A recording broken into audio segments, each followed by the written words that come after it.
and I'm going to ask you to sort of lead us through some of the issues you saw with it. If anyone else from another group thinks we missed something in there or you had another point, please speak up and we'll talk about that as well.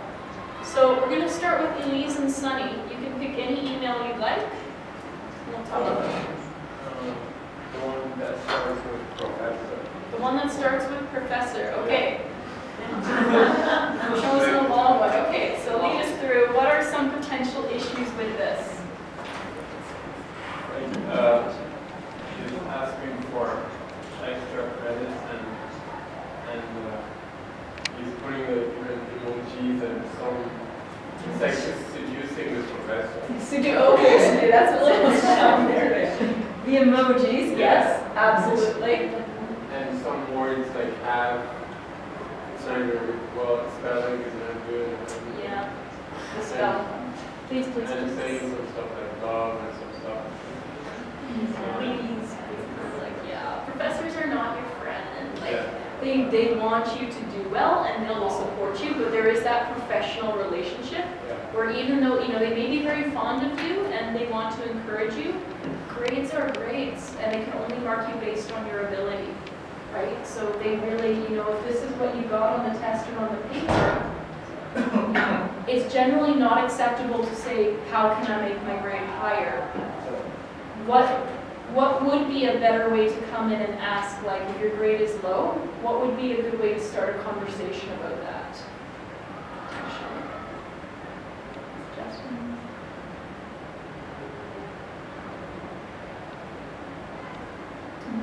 It's okay, I'm not sure. Like, that's what we'll be coming to in the next part. Let's say, start and say, like, my grade's a little low, can we do something to raise it up? That's probably going to end in a no. Okay, so we'll talk about later some ways to reframe this. And the spelling, the emoji, all those sorts of things. It's a tricky one there. What about the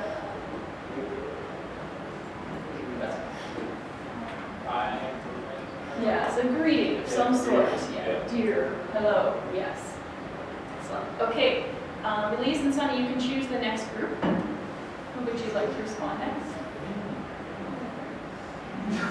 Okay, you got a volunteer? Oh. Okay, Manpreet and Zamir. The second professor. Okay, this one. The capital letters, yes. And I'm very sad, emotional. Okay. Yeah, you do feel bad. I spent a lot of time working on it. And last time you did not write much feedback. Why just say that right? Could you explain why you write? What is So this feel kind of like you're attacking, right? Yeah. You didn't give me much feedback, right? Professors can be like, okay, I gave you lots of feedback. So trying to use statements like you, or you did this, or you did that, can feel like an attack on a person, right? So try to reframe that and say like, I didn't quite understand the feedback you gave me. Can be a way of framing that without attacking. And the last one I want you would not say like that I want like you say like you give me or you have some time to me.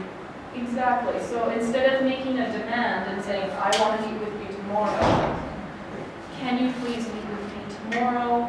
Do you have any time to meet with me? I'd really like to discuss this. Right? The professor may not be free the next day. So it is better to ask and make a request rather than demanding. Because anytime you're sort of demanding, people aren't that willing to talk to you about this. Right? It's not a good way to start. And yes, the capitals, we talked last week about like punctuation and emotional meaning and like your voice changing with different punctuation.